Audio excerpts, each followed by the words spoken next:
Umaga po sa ating lahat. Nandito pa rin po tayo sa Dinggalan. Samahan niyo po ako sa Almusal Tayo Neb. Okay po, ngayong araw pong ito ay atin pong tatalakayin ng isang talata sa Biblia dito sa Roma 2, versikulo 12. Ano po? Ang sinasaad po dito is magalak kayo dahil ang inyong pag-asa, magtiyaga kayo sa inyong kapighatian at laging manalangin. Ano po? Magalak. Ibig sabihin magalak tayo kahit na walang kasiguraduhan, kahit na wala pa.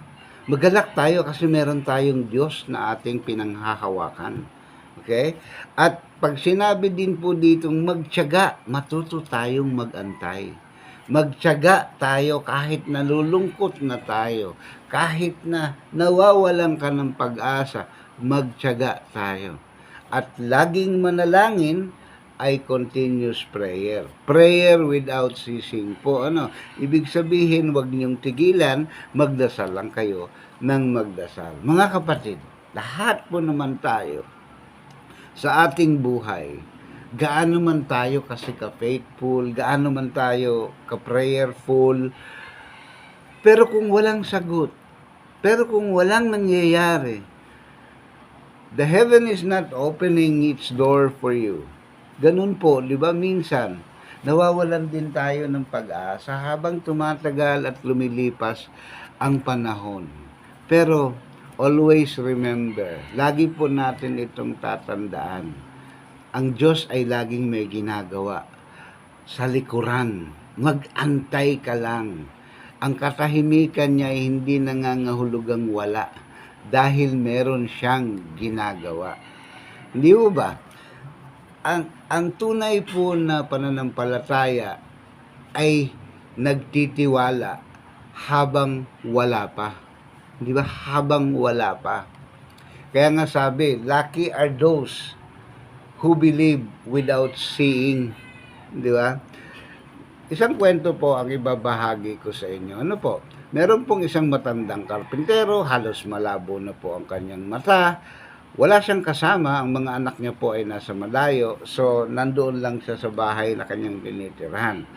Dahil karpintero siya, mahilig siyang gumawa ng bangkito, para inegosyo niya sa palengke. So, araw-araw nagawa siya nito sa mga napupulot niyang kahoy sa tabi-tabi at binubuo niya ito. Magaling po siyang gumawa. So, maganda po yung bangkito at ito'y dinadala niya sa palengke upang ipaninda. Ngunit kadalasan walang bumibili talaga. Minsan zero. Pero dahil sa kanyang pananampalataya, sa araw-araw na pagdadasal niya, sabi niya kahit ganun pa man, Lord, alam kong may kadahilanan ng lahat at hayaan mo akong maglingkod sa iyo kahit sa maliit ko lang na paraan. So, ginagawa niya po yun araw-araw. Hanggang sa isang araw, merong isang namimili na nagpatayo siya ng isang gusali at napansin niya yung bangkitong tinda ni Mang Isko. So, binili niya po lahat yon. At hindi lang yun, kinontrata pa siya ng 100 pang ganon dahil kailangan niya pa. Kulang pa yung mga stock ni Mang Kiko. So, makita ninyo kung paano kumilos ang Panginoon. Nakita ninyo si Mang Kiko na hindi sumusuko. Tuloy-tuloy pa rin po ang panalangin niya. Hindi siya nawalan ng pag-asa. Bagamat matagal, halos nawawalan siya ng pag-asa, pero patuloy lang po, patuloy lang siyang naniwala, patuloy lang siyang naglilingkod kahit walang-wala na po siya. Ngayon, sabi po nga natin, God is never late. He is simply preparing you for what He already prepared.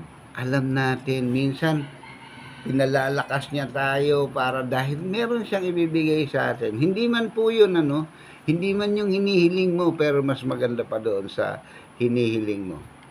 Kaya kapatid, kung pagod ka na, huwag kang mawalan ng pag-asa. Patuloy tayo. Huwag kang bibitaw. Ang panalangin ay hindi instant na sagot lagi. Tandaan mo yan. Mag-aantay ka.